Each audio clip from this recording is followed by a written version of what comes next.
Today again we are going to do a quick recapitulation of the topic noun. What is a noun? Noun is a name of a person, place, animal, thing or an idea. How many types of nouns are there? Here we are.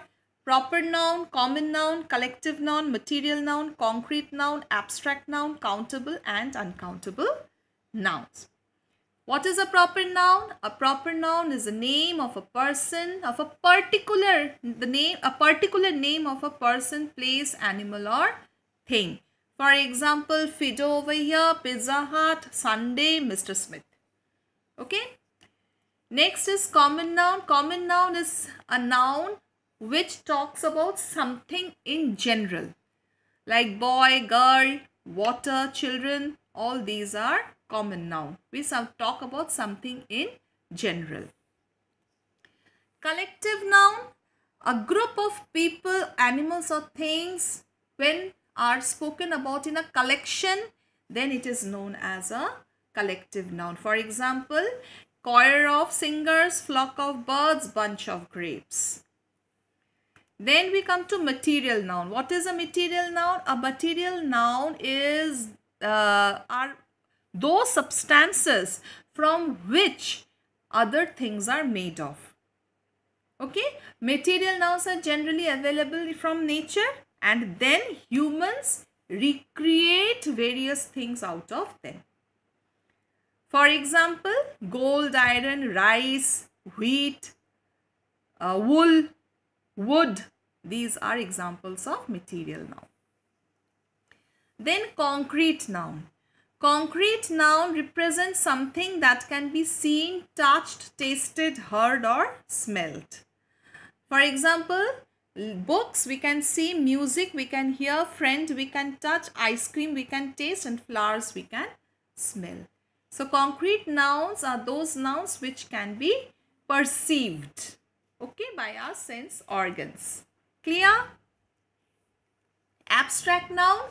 Abstract noun are those nouns which talk about some feelings or emotions. For example, anger, shock, sadness. Clear? Now, next we come to countable noun. Countable nouns are those nouns which can be counted. Isn't it? It's very easy. Which we can count in numbers, those are countable nouns. With countable nouns, we use a or an in front of them.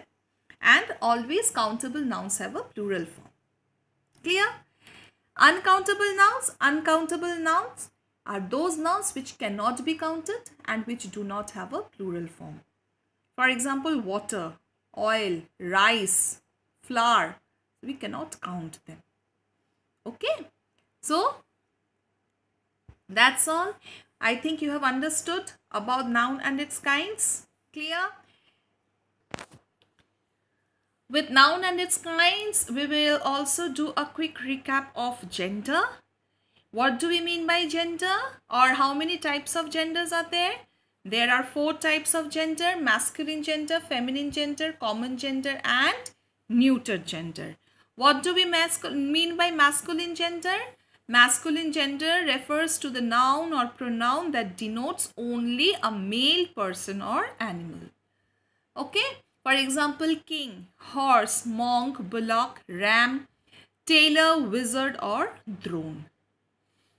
What is a feminine gender? Feminine gender refers to a noun or pronoun that denotes only a female person or animal. For example, mother, daughter, girl, queen, woman, grandmother, etc.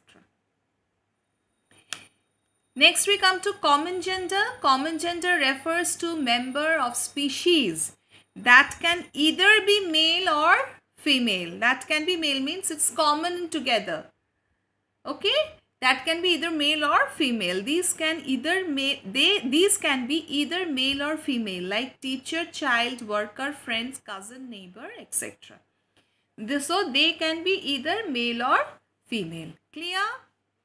Next we come to neuter gender. What is a neuter gender? On a neuter gender, maleness and femaleness does not apply.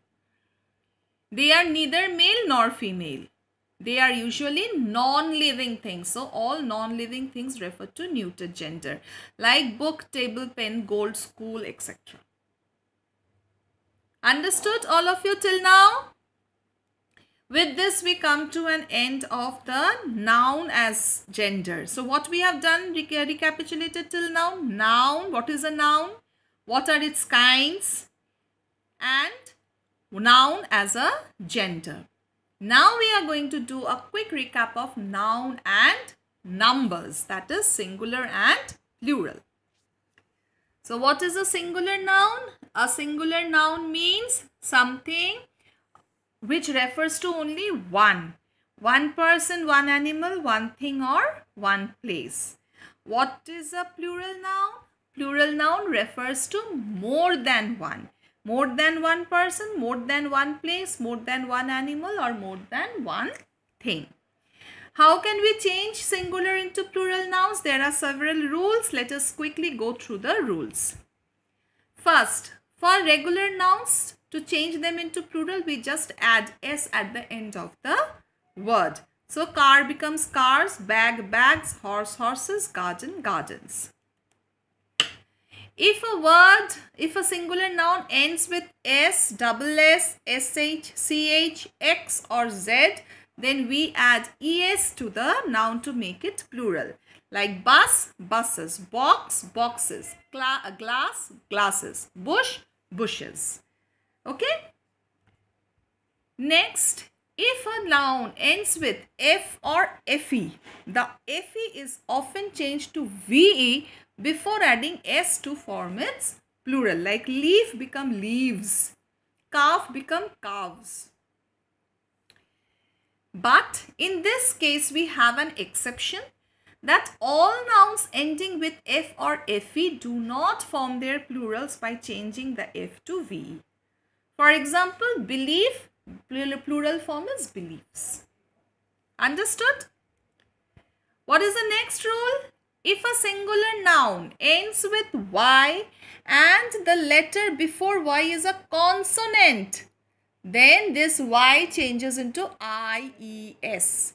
Like puppy, puppies. Baby, babies. City, cities. Now, suppose a singular noun ends with y and the letter before y is a vowel. Then the noun forms its plural just by adding s.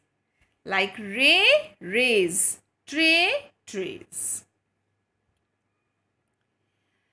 So what is the sixth rule? Sixth rule is if a noun ends with o, then es is added to form its plural. Tomato, tomatoes. Potato, potatoes. Okay? Again, in this case also there is an exception. What is the exception? Not all nouns ending with o form their plurals by adding es at the end. For example, piano, pianos. Photo, photos. Now we come to the seventh rule. If a singular noun ends with us, the us changes into I to form its plural. Cactus, cacti. Syllabus, syllabi. Similarly, if a noun ends with is, in plural form, the is changes into es. Analysis, analyses in the plural.